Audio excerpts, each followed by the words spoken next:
Hello friends, welcome to my YouTube channel large animal vet. आज हम जिस topic पर बात करने जा रहे हैं वो टॉपिक है रीगर्जिटेशन इन काफ। तो आज हम काफ में रीगर्जिटेशन के बारे में जानेंगे। खास करके जब काफ बहुत ज़्यादा छोटा होता है, चाहे वो काऊ काफ हो या बफेलो काफ हो, वो 12 वीक से कम उसकी एज होती है। तो और उस समय वो रीगर्जिटेट करता है, तो वो रीगर्जिटेशन जो होगा वो सिर्फ मिल्क होगा, क्योंकि 12 हफ्ते तक जो काफ होते हैं उनका रूमेन डेवलप नहीं होता है। और 12 हफ्ते के बाद वो एडल्ट के जैसा, जो एडल्ट पशु होते हैं तो उनके जैसे ही उनका रूमेन डेवलप हो जाता है। तब तक के लिए जो अबोमैज़म होता है वो ट्रू स्टमक का काम करता है।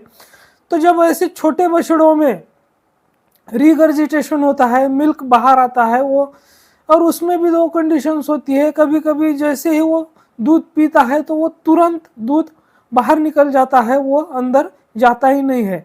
और कुछ केसेस में ऐसा होता है कि जब वो बछड़ा दूध पीता है तो कुछ समय बाद, 2 घंटे 4 घंटे बाद, वो दूध की उल्टी करता है, रीगर्जिटेशन होता है, दूध वापस आता है।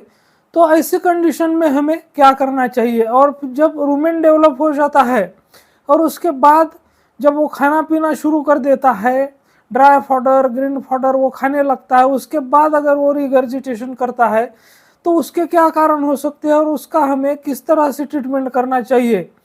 तो इस दोनों कंडीशन पर आज हम विस्तार से चर्चा करेंगे। लेकिन उससे पहले अगर आप मेरे चैनल से नए जुड़े हैं या अभी तक आपने मेरा चैनल सब्सक्राइब नहीं किया है तो प्लीज़ मेरे चैनल को लाइक, शेयर और सब्सक्राइब करें। साथ में बेल वाला आइकन दबाकर ऑल वाला ऑप्शन भी क्लिक करें, ताकि भविष्य में आने वाली हर वीडियो की नोटिफिकेशन सबसे पहले आपको मिलती रहे।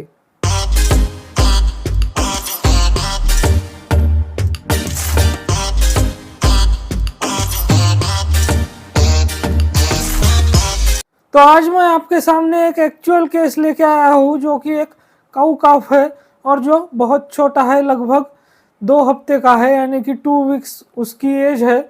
और वो जो काफ है वो मिल्क रिगर्जिटेट करता है। तो उसका ये प्रॉब्लम था, 1-2 बार उसने वैसा किया था। उसके बाद ट्रीटमेंट के लिए ओनर ने हमें बुलाया। तो एक्चुअल वो केस मैं आपको अब दिखाने जा रहा हूँ।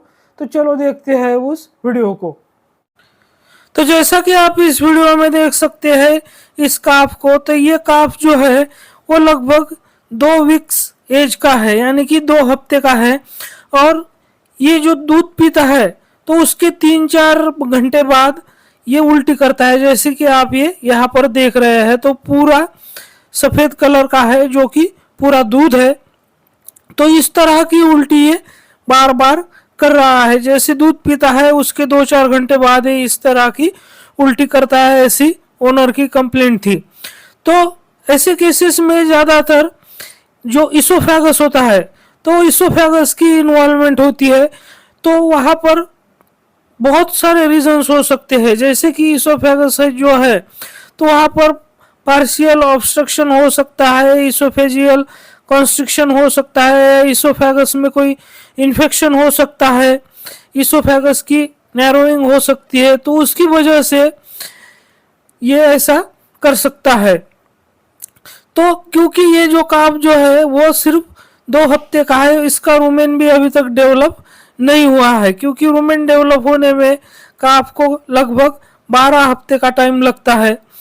तो ऐसे केसेस में अगर वो तुरंत उल्टी करता है, दूध पीता है और तुरंत उल्टी करता है, तो वहाँ पर बहुत ज़्यादा चांसेस होते हैं इसोफेजियल ऑब्स्ट्रक्शंस के। तो वहाँ पर स्टमक ट्यूब डाल के देखा जा सकता है। लेकिन ये जो काफ है वो उल्टी कर रहा था दूध पीने के लगभग 4-5 घंटे बाद। तो इसीलिए हमने इसका जो टेंटेटिव डायग्नोसिस किया कि इसके इसोफेगस में कुछ इन्फेक्शन हुआ है और उसकी वजह से वहाँ पर इन्फ्लेमेशन है और उसकी वजह से ये उल्टी कर रहा है। तो अगर ये काफ बड़ा होता, जैसे कि इसका रूमेन डेवलप हो चुका होता, 12 हफ्ते से ज़्यादा इसकी एज होती, तो वहाँ पर हम उसके रूमेन की जो पीएच है तो वो चेक कर लेते और एसिडिक है, अल्कलाइन है, उसके अकॉर्डिंग हम उसका फिर ट्रीटमेंट करते। लेकिन जबकि इस काफ का रूमेन डेवलप ही नहीं हुआ है, तो ये सिर्फ हो रहा है कि जब ऐसा होता है छोटे बछड़ों में तो वहां पर इसोफेगस का ही इन्वॉल्वमेंट होता है। तो इसका ट्रीटमेंट जो है, तो हमने ट्रीटमेंट में सिंपली इसको सिंगल शॉट में एंड्रोफ्लॉक्सिसिन 7.5 mg पर केजी बॉडी वेट के हिसाब से इंट्रामस्कुलर लगाया। मेलोनेक्स इंजेक्शन जो है वो 0.5 mg पर केजी बॉडी वेट के हिसाब से इंट्रामस्कुलर लगाया।